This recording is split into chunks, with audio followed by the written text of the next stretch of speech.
తల్లా పెళ్ళామా అంటే తల్లికే ఓటేశాడు.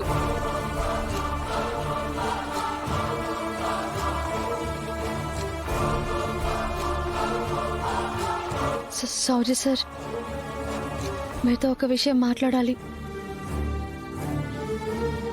నేను ఏ రోజు మిమ్మల్ని కావాలని తక్కువ చేయలేదు సార్. మీరెప్పుడు నా దృష్టిలో చాలా గొప్ప స్థాయిలోనే ఉంటారు. కారంగా ఉంది.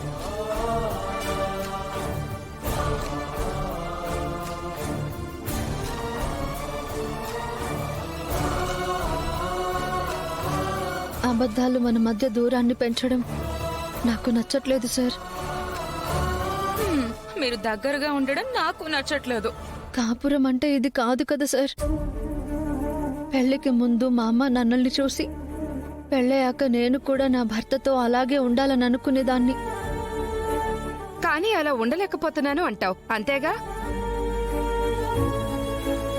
కొంపదీసి శౌర్యకి విడాకులిచ్చేస్తావా ఏంటి?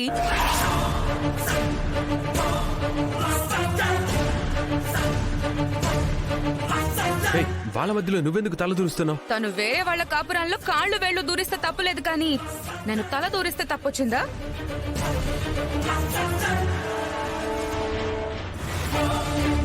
అసలు నేనే మాట్లాడుతున్నా, నువ్వే మాట్లాడుతున్నావు. నీ బాధ నాకు అర్థమైంది రామలక్ష్మి. నువ్వు ఈ రోజు ఈ స్థాయికి రావడానికి కారణం శౌర్య సరే. నువ్వు నెల తప్పానన్న విషయం కూడా నా కొడుక్కి చెప్పలేదు. ఆ వచ్చిన కడుపు కూడా పోయిందని డాక్టర్ చెప్తే కాని మాకు తెలియలేదు. అందుకని 4 మాటలు అన్నాడు. కడుపులో పెట్టే కడుపులోనే పోతే ఏ తండ్రికి మాత్రం బాధ ఉండదు చెప్పు? తనని అన్ని రకాలుగా బాధ పెట్టి ఇప్పుడు నువ్వే వచ్చి విడాకులిస్తాను అనడం కరెక్ట్ కాదు రామా. విడాకులు అనుకో, మా వదిన చెప్పాలనుకుంది అది కాదు. నీకేం తెలీదు, నువ్వు ఊరుకో ప్రశాంత్. తను మీకు విడాకులు ఇవ్వాలనుకుంటుంది శౌర్య.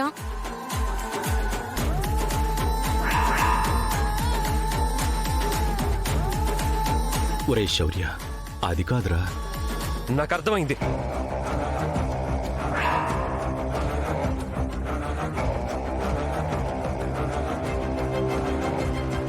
నీతో కలిసి బ్రతకటం చాలా కష్టంగా ఉందనుకుంటాను.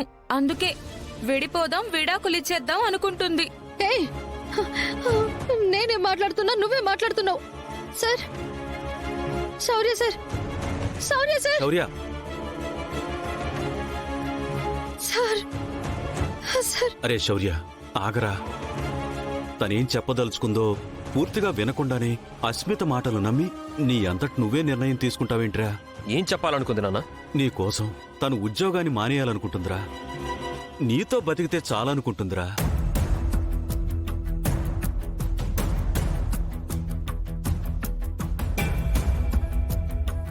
నా కోసం తనేం వదులుకోవాల్సిన అవసరం లేదు. కడుపులో నా బిడ్డ మోయడమే తనకిష్టం లేనప్పుడు మా ఇద్దరి దాంపత్యంలో అర్థమేముంది? అయ్యో శౌర్య సార్,